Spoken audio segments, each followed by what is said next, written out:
Fellas, High Thumos. High Thumos. We gotta freaking talk. So many of you have seen Fight Club. What an amazing film, you know? And it's easy to get older and you kind of think, oh, it's a bit juvenile. It's just about a bunch of angsty men. But as I got older, I'm more appreciative of that film. I think it actually contains a pretty cautionary tale of what can happen to a man when he gets bitched up. Especially by that little ugly Marla girl, dirty little girl. Sad. So, I mean, first off, you should probably know the biggest plot twist of the entire movie is that no one in the narrator's head is real. No one in Edward Norton's head is actually real. I'll probably link you to a video that can explain that better than I can.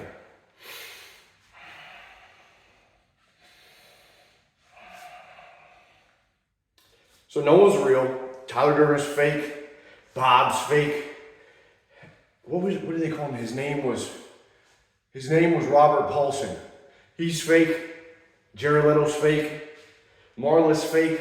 They're all fake. All the people at the bar that he talks to, he's like, hey boss. They're all fake. No one's real. No one at all is real. So keep this knowledge in mind as we explain.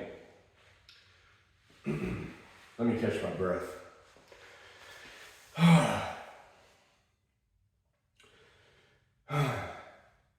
Where should we start? So he's a weak dude. He's like a very skinny boy. He's weak. He doesn't like his life. He's buying shit from IKEA. He's flipping through the magazine like what I'm gonna buy for my damn house. He doesn't like his job. He can't get any sleep, which is responsible for his psychosis and making up all these characters. So this is where this tragedy of a tale begins, is a guy that hates his life. He hates his life. So this is pretty cool. Let me go to the bar. Actually, let's do some more curls.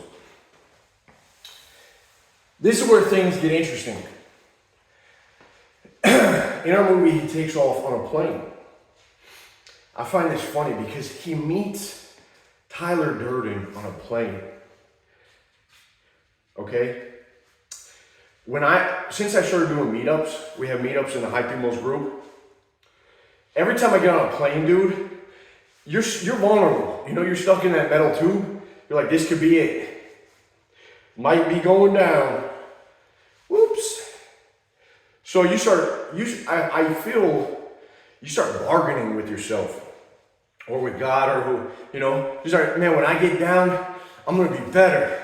I'm going to set some goals for myself. I'm going to stop taking things for granted. I know this is another thing when you're sick. When you're sick and you're having bad days, what happens? You can't wait for the good days. You start thinking, man, when I'm healthy again, I'm going to start running. I'm going to lose weight. I'm going to get active. You start getting after it. So the narrator meets Durden on a plane. Holy shit. Now Durden represents Thumos. Okay, let's just say it, baby. Thumos. Yeah, he represents Thumos. The pinnacle Thumos. On a plane when he's at his most vulnerable, and he has this vision of him like crashing.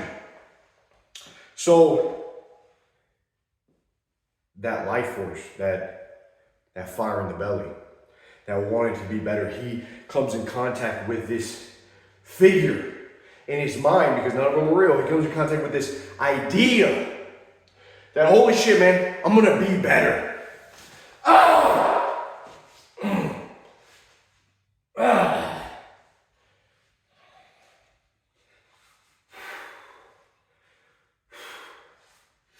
I love seeing alternate dumbbell curls, dude. I mean, for biceps, dude, barbell curls, standing alternate dumbbell, seated incline, preacher curls, the sauce. Blow your biceps up on a budget. Okay, back to the story. He comes back down to earth and he begins to, jump forward a little bit, he begins to start a fight club. He begins to act on this higher form of being. He starts giving himself challenges, which is very reminiscent of when someone gets into self-improvement.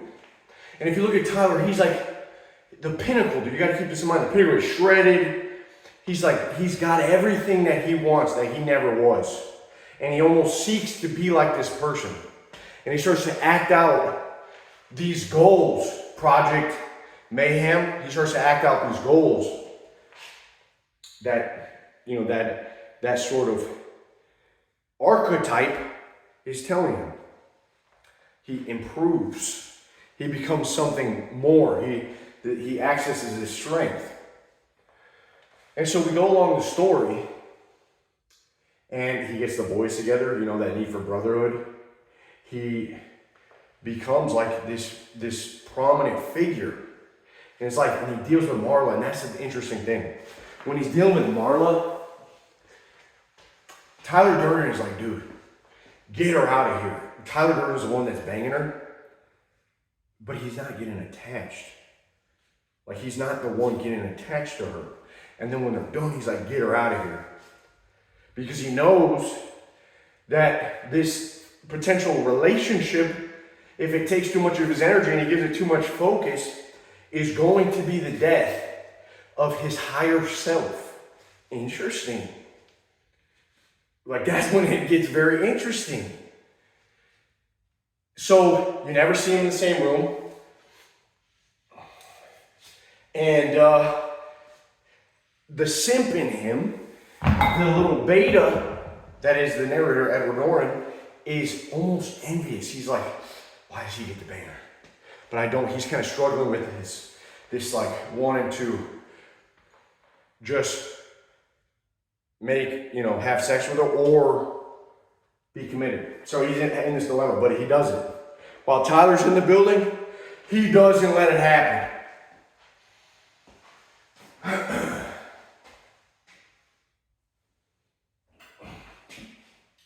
Very peculiar.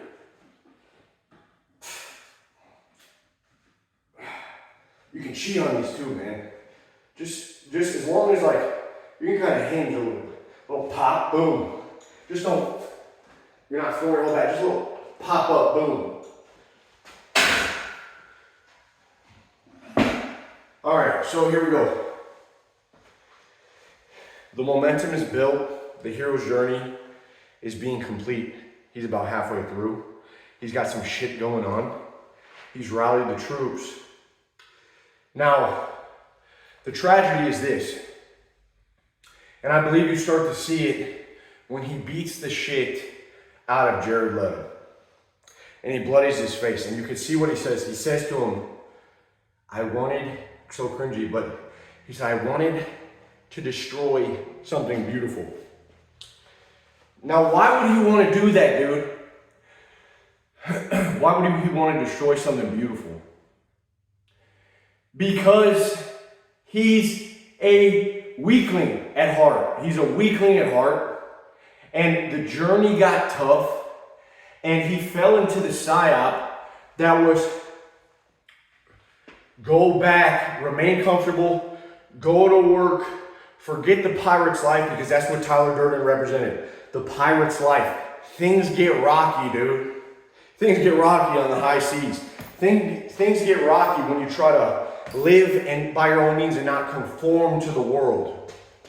When you don't conform to the world, dude, people are gonna not like you. People are gonna doubt you. Your friends and family, you probably won't have a lot. They're gonna think you're a goon.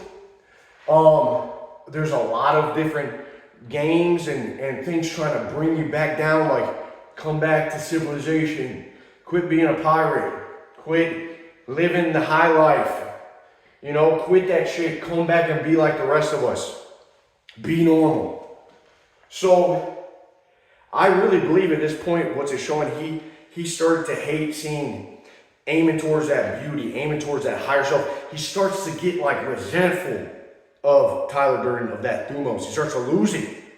He beats the shit out of him. He's like, I'm sick of this. Fuck you, Tyler. Fuck you, man. You did all this. Not me get scared, man. It's almost like who is that? Peter in the Bible. Jesus like, come out to me, man. Come on, just walk out to me. And he starts walking. Peter, okay, here we go. Bloop, bloop, bloop. He starts walking. Next thing you know, he takes his eyes off Jesus and he starts to drown. He loses his faith. So he starts to drown. Jesus pulls him. He's like, come on, dude. You took your eyes off me. That's your fault. You lost faith, okay? So that's exactly what happens to the narrator. He loses faith. He does not seek beauty. He begins to hate beauty. There's a lot of people like that in this world. You know, beauty is aiming towards something higher. People want to make themselves ugly now these days for some reason. They want to put all of these tattoos all over their bodies. I mean, listen, tattoos are a sign of, I think, unhappiness and something that is going awry in the individual, especially with women, because women don't need to mark their bodies. It is a form of, you know, it's painful to put this permanent thing on your body. So it's a sign of a sort of trauma, signs of stress and unfulfillment. So people make themselves, you know, we see these people dyeing their hairs all different color. It's because if you aim for something greater, it is difficult, and you have to be humble. You have to realize, like, people are going to doubt you, but you're also going to have to not have a big ego. You're going to not always be feeling good. You got to do stuff you don't want to do all the time. Like, it's not a pleasant ride. But the alternative to that is to destroy and make fun of that which is beautiful in the art, in the media, to make things uglier. So that way there's no truth. There is no identity that we have to, you know, kind of accept and agree on as a society. Anything goes. Anything goes. So you start to see that. He begins to revert back to his sort of NPC self. And we carry on. Let me do my set, dude. We're carrying on. How does it go? He starts to get pissed at what he's created. He goes into these like, what are you guys doing? Remember Project Mayhem, which, yeah, is over the freaking top, right? He's like, they're vandalizing property and busting up cars. Right, it's over the top to make a point. But the message still is the same, is that he had something going, something that was different. He was living the Pyrrhus life. He was living with Thumos. He was not conforming to the world. He sort of was living life on his terms. And I mean, for every man, you kind of want to be in that place, right? Like, that's what every guy wants to be. He wants to be like, you know that new Space Marine game that came out? It's just about brotherhood and testosterone. Seriously, and it sold over 2 million copies. Same thing with Wukong. We want badass characters that are filled with tests, that are on a mighty journey with their friends in defeating powerful foes, forces of good, you know, against the darkness. So, towards the end, what you see is a guy that reverts back. He lets the world and the previous conditioning get to him. And he reverts back to his old self. And at the end, right when the grand finale is about to go in, he says, I'm done with you. You're no more, Tyler. I'm done with the Thumos.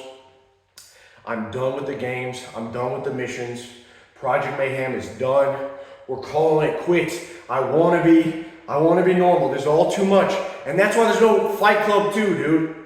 Because at the end, he's standing there with his little witch, Marla, and there's no Fight Club 2 because he got bitched up. I mean, there's really nothing else to say about that. It's like the hero's journey, the monomyth, has been flipped upside down. And there was no growth. He went almost all the way and then he came back. All right, back to normal, back to NBC. Now what? What's he going to do? He's going to go live with Marla. She's going to break up his ass because what's he going to do? Go back to his normal life? Is he going to get stronger? What did he learn? There's no Fight Club 2, man. How would they make it? He gave up. So it's a freaking tragedy. It is a freaking tragedy. I think what we can obtain from this story with these archetypes is the importance of having goals in our life. Seriously, we're going to get into this in another video. I'm just going to mention it here. The importance of not allowing yourself to get unhealthy and live unhealthy lifestyles and resent things that are beautiful, that are meaningful. You know, people aren't really committing suicide that have six-pack abs and a strong body. And that's just how it is. So we're going to get into it more, but man, what a tragic tale of a sort of weakling that begins to become stronger and then loses faith and gives up and loses his Thumos. Don't let that be you, all right? Let's get after it, dude. High Thumos, I'll talk to you soon. Come talk with us in the group. We've got some big challenges coming up November 1st. Get in early and I'll see you soon. Peace.